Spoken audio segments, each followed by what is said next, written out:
So I haven't really even bothered getting out of bed for this one. G'day, Craig. Hope you're well, sort of. I semi-prepared for this. The solid ground beneath our feet is actually not spinning and whirling at speeds unimaginable through a vacuum of space. That the nature of liquids in a fluid state do not form thousands of miles high rotund bulges between continents, and that an atmosphere composed of pressurized gases cannot be contained by an ever-weakening, unpressurized container of ever-thinning gases surrounded by a vacuum. My spinning spaceball-believing opponent will attempt to ridicule and shame me for adhering to everyday common sense approaches to normal observable laws of physics as he attempts to describe a model based on an appeal to authority and popularity, despite the fact that it denies observable reality, actual experience, and true laws of nature. We can expect him to appeal to all manner of occult teachings, maths and wizardry, conjecture and assumption, to present his case for the ancient superstitious cult belief of the spinning pear-shaped spheroid hurtling through space.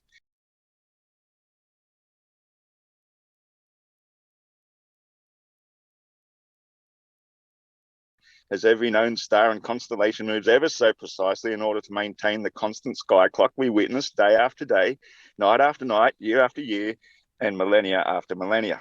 And maybe, just maybe, watch as they do the unthinkable, turn the camera towards Earth, and maybe zoom in on some live event, an airplane flying sideways, or a 2,000-ton ship clinging to the underside of our infamous blue ball spinning spaceship. Of course, I won't hold my breath. Or will he actually provide credible evidence for a change to support his ancient superstitious beliefs in a heliocentric manner? Let's say the troll who overtook his car, well, what have I written here? Let's give him a supercharged wheelchair. Now suddenly he's flying around his vehicle, he's speeding up and slowing down to maintain a constant distance as the moon does to the Earth. And so, yeah, I can't even read my own writing here. I went a little bit off course here, but I run the channel that bludgeons willful stupidity with the hammer of science. I just want to agree with the super chat that's come in there from JDT Turbo, WTF.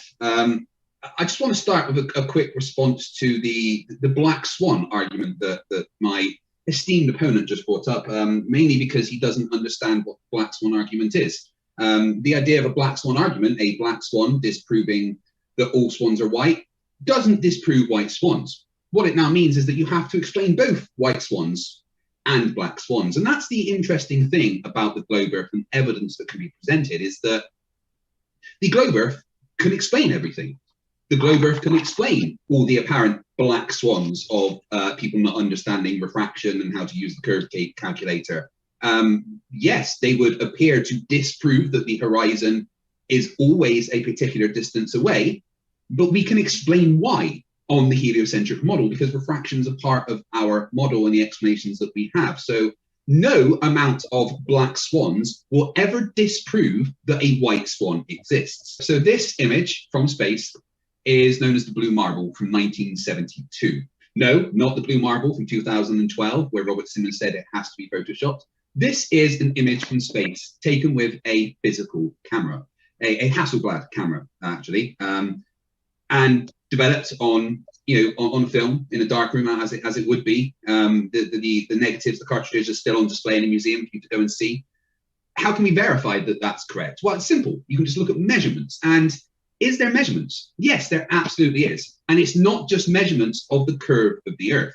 It's also measurements of rotation. We can quite easily measure the rotation of the Earth using countless experiments, from pendulums to super fluid phase experiments to physical mechanical gyroscope experiments. There are countless experiments. Flat Earth Aussie Jesus waffled about nothing instead of showing that there's any measurements or anything to back up his claim of an imaginary flying pizza. Well, here's the thing. Your ignorance is not evidence.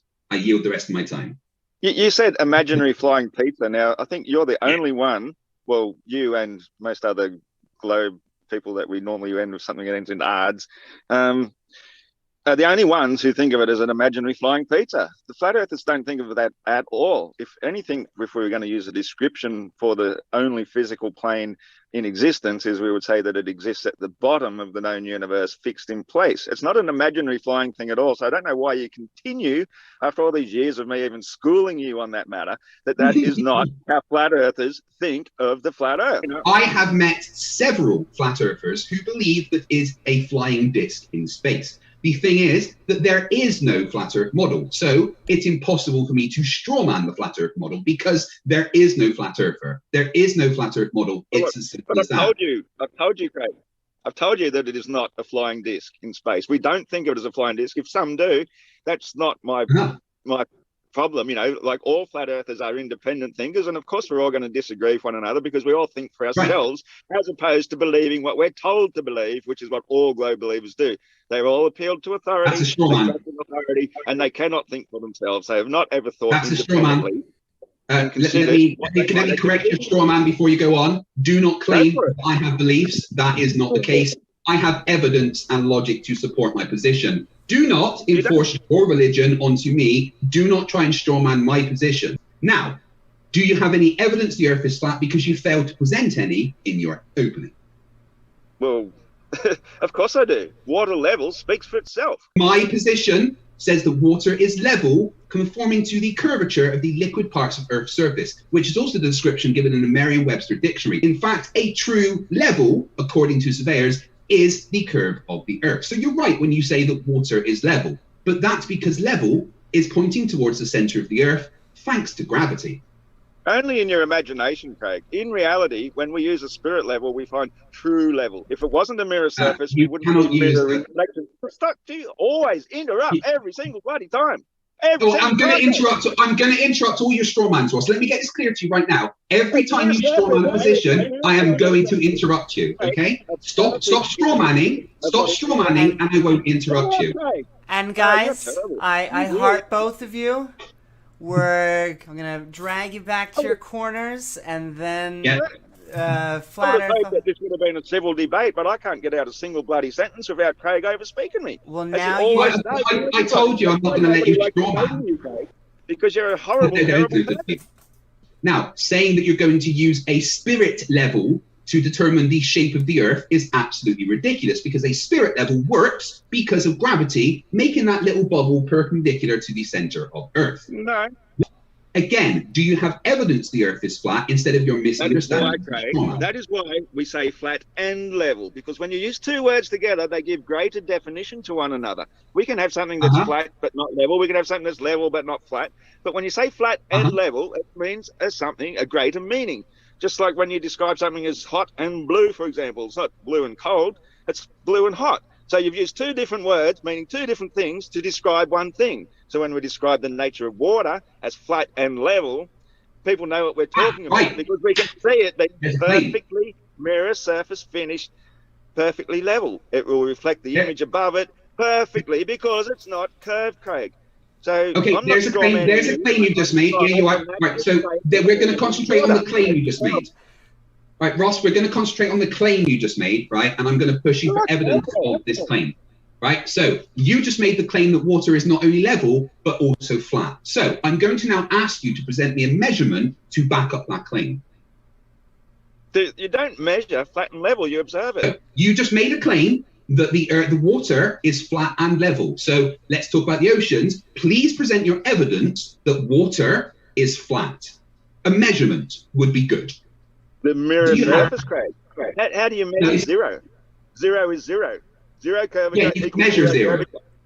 So yeah, you can measure that. You could measure if there was no curvature. So please present your measurements of there being no curvature. Measure that which exists. You can't measure that which doesn't exist. You know, what are you talking about? You would be able to measure if there was no curvature. Another form of a water level that is used quite often in building isn't just your spirit level with the single bubble in it.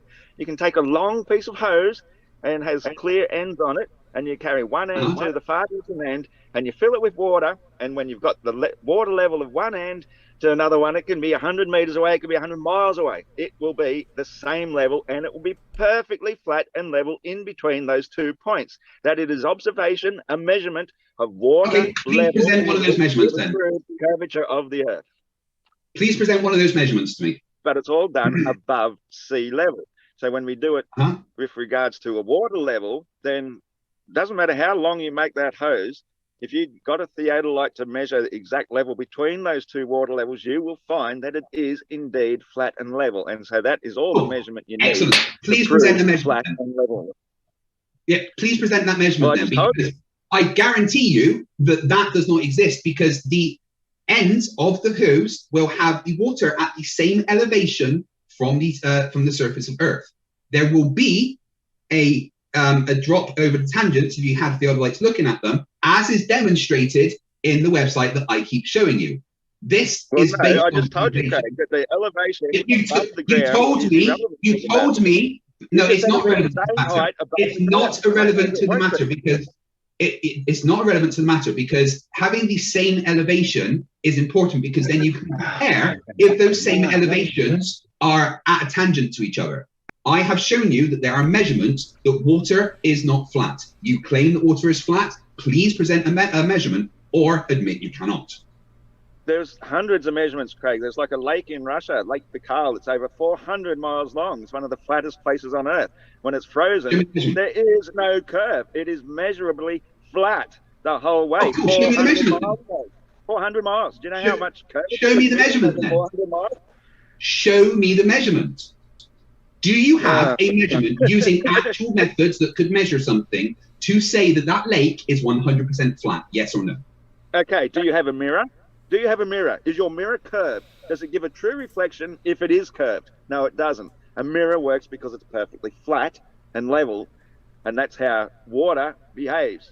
So, according to the manufacturers of float glass, mirrors actually that they design will have a curve that matches the arc of the curve of the Earth. This comes from the people that actually make float glass mirrors and stuff, because of the way that the mirrors are made, by putting a liquid down and then putting the liquid glass on top of it. And they actually specify on the website where they show about making float glass that there is a curvature which matches the arc of the curve of the Earth. So mirrors that you will generally find actually do have a curve that matches the arc of the curve of the Earth, according to the people that make them.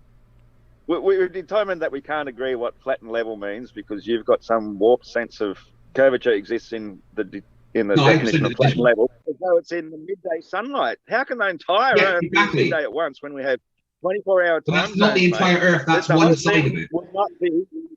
It's one tiny fraction of Earth. If you applied that to a world map, it's not even that's one of the part Earth. of the Earth. That's how we can tell. Yeah, because they were too close. They were too close to see more of the Earth than that. But all your images from space, they're all fake. Okay, stop. You were talking about the documentary, A Funny Thing Happened on the Way to the Moon. Yes? Absolutely. I mean, that was debunked by the BBC pundits that had it showing. One of the things I often see people claim is that very same thing, that there's all these pictures from space. So then when I ask somebody to produce one that isn't faked, that isn't CGI, that is a true image, they get all in a half and say, oh, yeah, it's not worth wasting my time on, blah, blah, blah. They've got nothing. So when people are challenged for their claim of millions and millions of images, you've got nothing but CGI. What evidence do you... I mean, to be fair, Ross, you once claimed that tennis was CGI, so you're not exactly a reliable source. Of tennis that I was watching was... you claimed that tennis was CGI, so you are not a reliable source to claim what is and isn't CGI.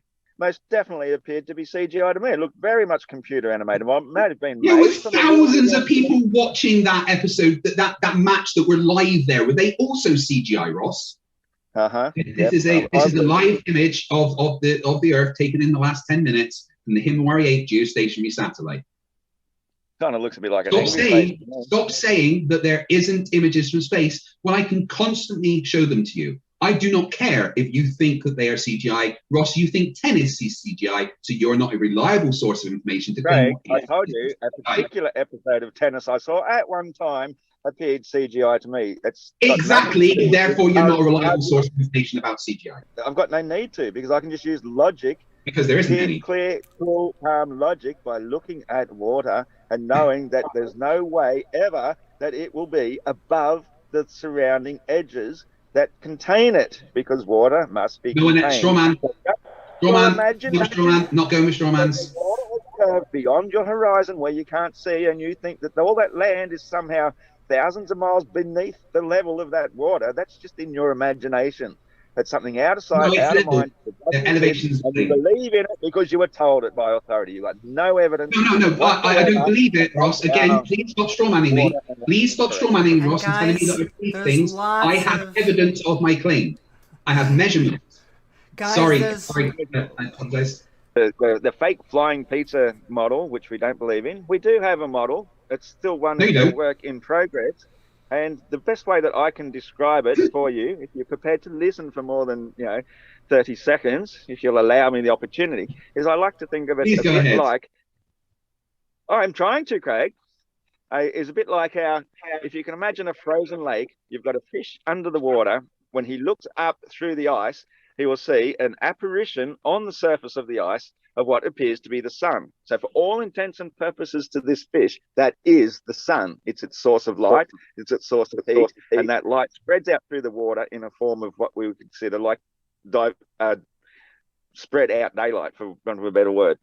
So it's a similar sort of effect. Another fish 500 meters away in the same lake, he will look through a completely different part of the ice and see an apparition of the sun in a completely different part of the ice. And for all intents and purposes for him, that is the sun. We all agree it's the one and only same sun, but we're seeing two completely different suns in two completely different places, or the same sun in two completely different places. The ludicrous measurement of how far the sun is something similar to like 93 million miles, when in fact it might only be as much as 70 miles high, where we personally see our apparition of it. That's the way the model works, is that you cannot see, everything is not as it appears. A very simplistic model of one single spotlight sun doesn't make sense on the flat Earth. But when you apply some intelligence to how the actual model works, that is how it starts to make sense. What say you about that, Craig? Refraction exists and is included in the heliocentric model. What you just said wasn't a model or anything that could be represented as a model. And also, can you please provide me with the maths to back up anything that you just said, or did you just make up a bunch of stuff? It's not something I've made up. It's something I've contemplated over a long period of time. There's plenty of evidence to suggest there is a firmament above us, which actually matches all the descriptions from the Bible. Oh, God, he didn't send it to space. He sent it to low Earth orbit, which is the highest that anybody has ever gone, is low Earth orbit. Nobody's ever really truly been to space at all. They cannot do it. They say that there's a Van Allen radiation belt, but I tell you, it's a firmament that we cannot crack. Like, what you're saying just makes no sense. There's no physics that exists that would back up your batshit crazy claims. Like, all you're doing is making stuff up. Did you say it's not physical when you go up that high? Is that what you said? Well, that's right. Gas is what you would consider lack of physical. It's gas. Liquid is liquid. Physical, solids is solid. So, when I explain something as ice, you automatically assumed I meant frozen water. That's not the case at all. Because that's what ice is. If hydrogen and helium are so low dense gases that they rise up to that point and they get so cold and they freeze up there, then why couldn't the ice be made out of that particular gas as opposed to water that you assume is ice? We've got other types of ice. It's a very simple answer, because at that height, there is not enough hydrogen or helium to condense into any kind of hydrogen or helium ice. You cannot have buoyancy without the downward acceleration due to gravity. I can explain to you that buoyancy is a resistant force. It is not a pull of gravity. It's the resistance of force due to the relative density of the medium, which is why you can drop two balls, a low ball and a rubber ball off the top of a high bridge, they will both hit the water at exactly the same time because they're falling through the same density of air. But when they hit the water, one of them is going to float and the other one is going to keep sinking.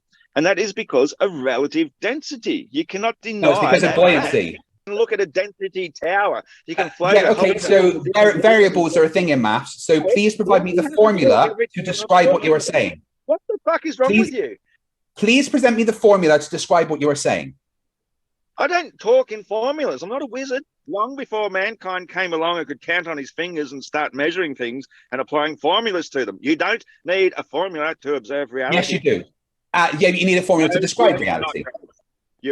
So what you're saying is that mathematically you cannot describe the thing that you are claiming that happens. Is that right? I didn't say that you can't do it. I just said it's not necessary to explain. Oh, it is necessary. If you can't describe it mathematically, then it doesn't exist. The relative density of the medium will determine whether it sinks or floats. It's as simple as that. This is the variable in the buoyancy equation. You are misunderstanding physics. And again, Ross, as I said, your ignorance is not evidence. Agreed. It's the relative density. That's the variable. No, I didn't. It's relative density. You did. You just said that's the variable. No, not relative density. Density is a variable in the buoyancy equation. Well, just because you don't understand what the word relative means, if it's a variable, then that describes that it is relative. That's not how variables work. It changes. So one's relative and, a density medium is a variable. Mercury. Okay, you need to listen. You need to listen, Ross, because you're not getting this. Density is a variable in the buoyancy equation. Density itself cannot do anything. So stop talking nonsense unless you can describe it mathematically. You can't, therefore you lose. Let me get this straight. Density is a variable, but it cannot do anything. No, mass over volume can't do anything. That's what you just said. You just said it varies, but it doesn't do anything. Obviously, it will do something because it varies. It's a variable. If you are just saying density, that does not describe anything. Well, that's why I said relative density, which is saying the exact same thing you're saying, because relative to the ball, it's not saying the same thing. Is more dense than the rubber ball, and so it floats, but it's less dense than the steel ball, so it sinks. So relative density is exactly the same thing that you're basically saying. Please give me the formula to describe the things that you are saying, relative density and resistive force. Please give me the formula about how those interact with each other. I told you that. Because there isn't a formula, because it doesn't exist, because it can't exist. It's simple. Everything that floats and sinks is described due to the buoyancy equation, which includes a downward acceleration caused by gravity. Buoyancy means gravity. The buoyancy, you agree to gravity. Don't care if you say no, that is the fact. Every time you apply your gravity to your formula, all you're doing is saying a measurement of distance over time in the medium of air. You're not actually applying a force, you're just applying an observation. So you're not bringing in gravity, as you like to think of it. You're just doing the observation of things in the particular medium due to its lack of resistance, which is air, and it's a measurable thing, which we call 9.8 meters per second squared. It's not a force, it's just an observation. So you think your formulas are reality? No, they're just an observation. They are meaningless without the observation in the first place. From JDT Turbo for another $5. Yes, they can measure for flatness. How do you think they build foundations for buildings? Yeah. Exactly. If we followed the curve, they'd all fall down. Buildings should get bigger the higher up they go. You know, like the top of a skyscraper should be slightly wider than the base. But that's not how buildings work. They're all plumb and level, all surfaces, all sides. Wait. Hold on. The top of buildings should be wider than the bottom, and that's against. I don't think you know what the word plumb means, Aussie. I know what the word plumb means very well. Yeah, I mean, you can have something wider at the top than at the bottom, and it would still be plumb. Well, exactly, because it's always, every plumb line is pointing towards the center of your spinning ball. Then, of course, and they diverge actually as well. as you claim with all those suspension bridges. You're claim the tops of suspension bridges are wider at the top.